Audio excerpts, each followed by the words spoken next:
chauffeurs who drive around rich people, what are some of the weird shocking conversations you have overheard? Billy Bob Thornton was doing radio press for a movie about to come out. Meaning he had to stop by 6-7 radio stations for interviews. He wanted to have a cigarette in the vehicle on the way to the next interview, but I had to let him know our company has a no smoking policy in our vehicles. He asked me to call the owner to make an exception, but the owner said no, and it's a $250 cleaning fee if he smoked in the vehicle. He asked to stop by a bank. Came out and handed me $5,000 cash and said here's for the whole goddamn pack. He smoked in the car the rest of the trip. Later I got up the nerve to ask him if that's the most expensive pack of cigarettes he's ever smoked. All he said was not even close, never explained it further. I think about him often. Picked up a wedding party. Bride, bridesmaid, and bride's boyfriend who was paying for the wedding. They had a magnum of champagne and we drove around for quite some time while they snorted cocaine in the back. They were using rolled up $50s and $20s. Then tossing them to me in the front seat as tip money. I dutifully brushed off each bill and added them to my wallet, pretending not to know what was going on. The couple argued off and on about showing up to the wedding. Apparently she felt weird about getting married and he was trying to convince her it was a good idea. Finally dropped them off at the church and he slipped me a matchbook with his name and number written on it. Yeah. It was the late 80s and I was a young woman. One of the only female limo drivers at the time in that city. Scored a sweet leather jacket with the tips from that night. So many weird stories. Edit. Boyfriend and groom were not the same person. I used to know a chauffeur. He ended up driving around some big stars. He was big dude. Like 6'8" and super muscular. His best story was when he was driving around a few WWE, WWF back then, stars. And they awkwardly asked him to not get out and open the door for them because he'd make them look smaller. Buddy of mine ended up picking up a Netflix producer while doing Uber. He said they had a great conversation as he brought him to his hotel. The producer invited him up for a drink, and since my friend was a film student he thought it'd be a good idea to go and try to get some good networking in. They hung out for about an hour when he asked my friend if he knew of any massage places with happy endings. He didn't, but the guy paid him $500 to bring him to the closest massage place, which was only a few miles out. Upon dropping him off he gave my buddy a card and said there's a big party festival I'm hosting. That's your ticket in. I'll let you know then if I get that happy ending, haha. Not a conversation and not me. But definitely weird. Shocking and disgusting. A friend of mine who worked in music was in a limo with Robin Thicke and a load of dancers and models driving round London. They're all just chatting and whatnot. And out of nowhere, Robin Thicke just starts going down on one of the models. There was an awkward split-second silence. And then everyone just carried on and ignored it. Holy shit. I have a Robin Thicke story too. One of the administrative assistants at my work went to Vegas and met Robin Thicke there. He asked her at the bar if she wanted to come back to his room. When she said sure, he whipped out an NDA to have her sign. Dude cheated on his wife so much that he had paperwork drawn up so the women couldn't tell on him. My dad was a chauffeur when I was younger and he told me of one story driving the director of a company down the road with the Blackpool Illuminations in the company limousine. The director was standing up out of the sunroof with his arms out waving at people as he drove past. What the people on the street didn't know is that in the back of the limo there were 2 prostitutes blowing him. He thought I couldn't speak French. Heard him telling his wife on the telephone where she should order a strap-on. I've had multiple people pay me handsomely to let them smoke weed in the car. Heard a French guy yelling at his wife that $10,000 was too much to pay for 2 bracelets that she bought. Also overheard a lot business deals with absurd amount of money referenced. Like tens of millions. I've had conversations at work where I've said just buy the 2 of the damn things. It's only $25k. Kind of crazy to from that to debating if I wanting to keep my HBO subscription that night. This is not a limo story. But this thread reminded me of a rich guy story. My daughter played soccer for many years, and at one practice, a guy drove up in a Ferrari, got out, and started talking to another of the dads on the team. After a few minutes, the guy left and another of the dads went over there and asked him who that guy was. He replied that the guy was his lawyer or something. I come to find out years later that that guy in the Ferrari was a multimillionaire, had one and only one client, that dad. And his only job was to handle the dad's charitable donations. So this dude got filthy rich donating millions of dollars of somebody else's money and taking a percentage off the top. The dad, who was apparently worth several $100 million, never came across as rich at all. He wore sweats too and was at every practice and game. He drove a Camry. Had been married to his average looking wife for like 25 years. Stuff like that. Acted like a normal guy like the rest of us. My sister was in a limo once and asked the driver about his most interesting ride. The driver said that he picked up some models who were going to a PETA demonstration. I'd rather be bear than in fur or whatever it was. He got to the location. They stripped naked in the back of limo. And he waited until they were done with the photo op. Not a chauffeur, but seemed like a good chance to remind people of the story of John Boehner, at the time Speaker of the US House of Representatives, third in line for the US presidency, not knowing how to use Uber. As the story goes, one of his aides downloaded the app onto his phone and showed him how to use it. Unknown to him, he'd been stuck on the carpooling option. Uber Pool. That's what he used for years. There are all sorts of tales of commuters hopping into their carpool and bam, there's John Boehner stuck in a middle seat asking to get dropped off at the Capitol building. However you feel about his politics, I think that's pretty funny. One of my best friends used to drive Uber in a wealthy area of LA. He told me so many stories about drunk celebs and TikTokers in his car. Someone offered him a bag of weed because they felt sorry for their friend throwing up in the back seat. Most people were just normal though. Some highlights. Quentin Tarantino and Trisha Paytas were making out in his backseat when they were secretly dating lol. Mike Tyson is apparently very nice in person and also a giant pothead. Somebody on Gossip Girl and her friend were arguing about chicken nuggets and tried to get him to go through a Wendy's drive-thru during the lunch rush when there were 10 cars already in line. Addison Rae or one of her friends took their shoes off and left them in the car. Leo DiCaprio took more than 5 minutes to find the car. Wasn't exactly a chauffeur, but I did have the distinguished privilege of working with a multimillionaire one time for a couple days, and I was just astounded at how out of touch he was with people. One conversation he was talking about how he hated all the new homes they were building and he liked old castles, so he was having a castle in Scotland disassembled and reassembled here in the US piece by piece. On another occasion he asked me why I wasn't in college yet. The job was after high school and I was working as a plumber, and gave me an alright when I told him I couldn't afford to go yet and had to save up. Not a chauffeur. And I was a participant in this conversation. I used to tutor an oligarch's daughter in Rublevka, the wealthy suburb outside Moscow. One day she mentioned that she likes to ski. I asked her which kind of skiing she preferred. Downhill is more popular where I'm from, but cross country is quite popular in Russia. It's even part of some schools' curricula. Her answer? My favorite kind of skiing is the type where you jump out of a helicopter.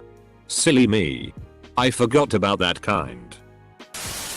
About 25 years ago I had a summer job at a very tony country club. 6-figure joining fee. 5-figure continuing membership dues. And that got you nothing but the privilege of paying top dollar for rounds, food, etc. I was a porter some of the time, as we had cottages on club grounds for members to stay and make a weekend of it. One of my duties was driving members to and from airports, usually private airports for private jets. One time I'm driving 2 guys to the airport, and one of them starts complaining. Seems he and his wife are always fighting over who gets the jet every weekend and where they want to go. Well, the other one replied, my third jet is actually just gathering dust right now, since my son went to college. Wanna take it off my hands? They shook on it right there in the van. Not a chauffeur. A small part of my family was Chicago Mafia.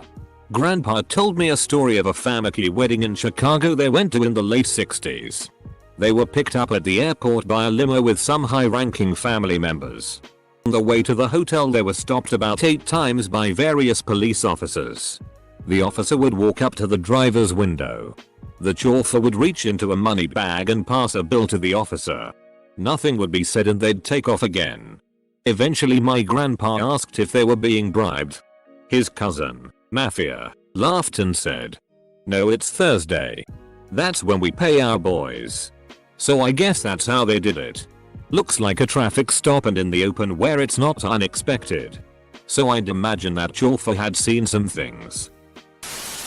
Not a driver. But I used to caddy at a fairly exclusive country club in Massachusetts. It's the kind of place where, no matter how rich you are, you can't buy a membership. You're either born into it or you marry a member.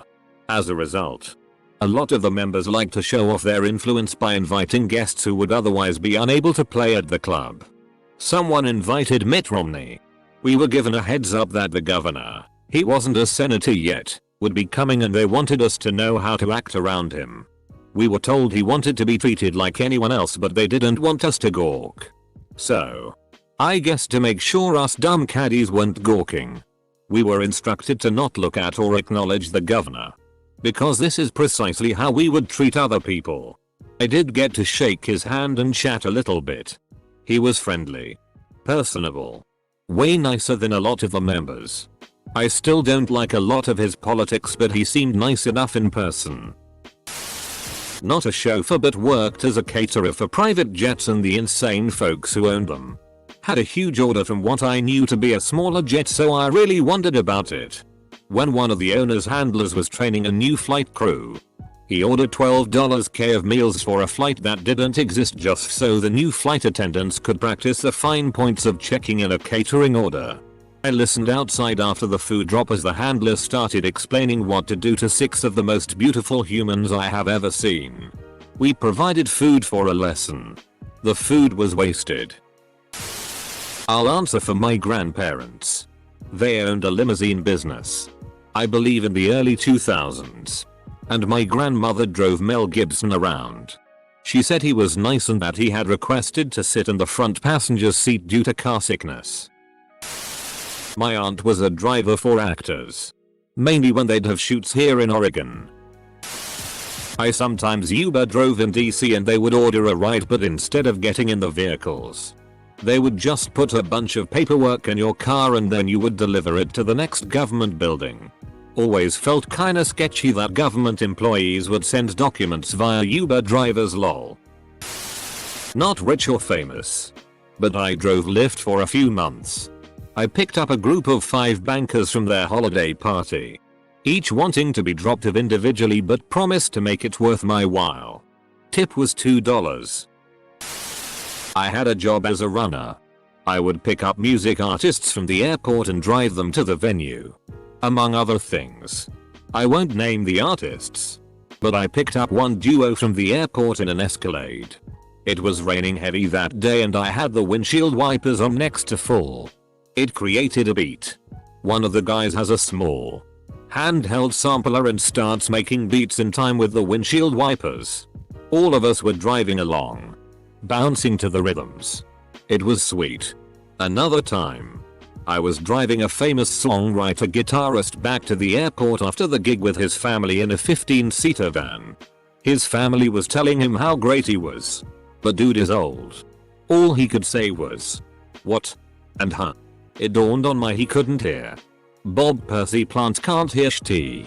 I have a ton of other stories, including how I got involved. But I'm not sure if anyone wants to hear them. I was a driver bodyguard for a OG rich Chinese guy who came to Canada in the 90s. During a drunken drive home he told me his birth story. His mom was an artist and one of the top officials in the CCP had an affair and impregnated her. Magically she had papers to immigrate to any nation she desired. He and another rich Chinese friend planned to steal the money his dad was going to give him to pay for his 4-year college program. Moved to the city, the school he was accepted to, and trade penny stocks and find a virgin prostitute. It was the first time I got double shock. One of the last major conversations I had working for him was how dark-skinned people are scary. So it's not racist. That Chinese people as a whole view it like that, and no sensitivity racism training would explain it well enough to make Chinese people as a whole change their mind. I asked him how it was that he hired me, other than being scary. 2 weeks later he replaced me with 2 big white guys. Edit. Holy upvotes Batman. Thank you. My collegiate baseball coach was a friend of Toby Keith and got him to visit one of our fundraising golf tournaments. I knew little to nothing about either golf or Toby, so I was completely out of my element. But Toby was nice enough to show me how to drive a golf ball. Turns out the guy is extremely nice. So nice was he that we lost our coach the following year as Toby financed our coach to again pursue baseball. He never made the show and gave up after years in the minors due to family. So Toby just paid for the housing, food, and everything so this other guy could pursue his childhood dream. I guess that's somewhat related. Rich people. Golf. So there you go. Many years ago I had a security job that included among my duties the occasional responsibility of driving our rich clients around. I would typically drive them in my employer's Cadillac Escalade that we had for those types of requests, so there was no divider between the front and back seat like in a limo. These were mega rich people who treated me politely but quickly forgot I was present. I overheard conversations about lots of shady and illegal financial stuff. I overheard clients talking about insider trading, embezzlement, price fixing and stock pumping. I also heard some speaking openly about extramarital affairs, sexual exploits and expressing racist, sexist and homophobic attitudes.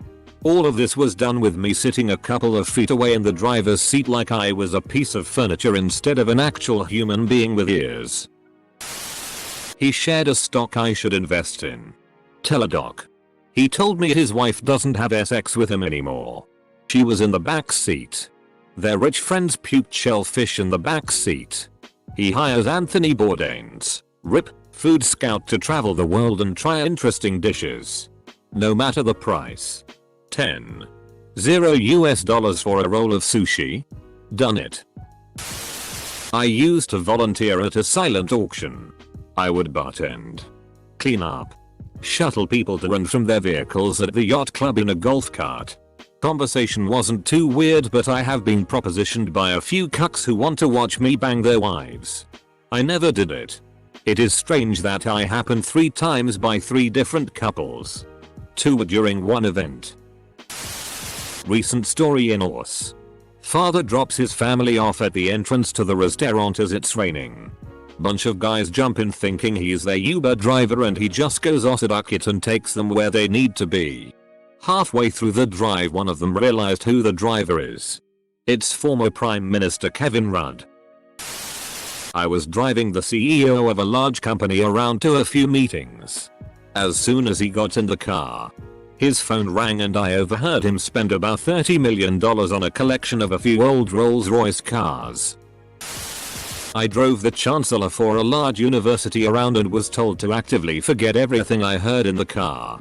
Throughout my undergrad career I constantly heard about massive cuts to the humanities and fine arts budgets because we simply didn't have the money.